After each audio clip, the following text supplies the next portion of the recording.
繼續講翻呢個羅盤。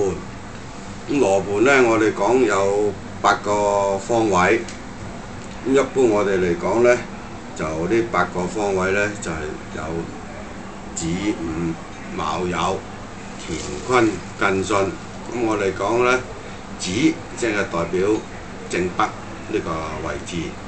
咁我哋講呢，一個卦位8卦係有3個山，每一個山就15度，所以我哋嚟講呢，一個方位就係45度啦。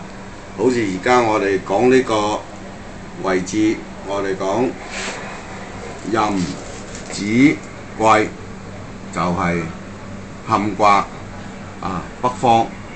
咁我哋嚟講咧，呢個壬就45度，壬就15度，子就15度，癸就15度，所以合埋45度。咁8個卦呢，即係我哋講就係360度啦。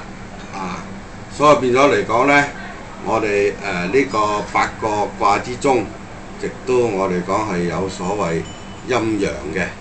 當然呢個8卦24山嘅陰陽係因應每一派嗰個派別唔同而有所不同。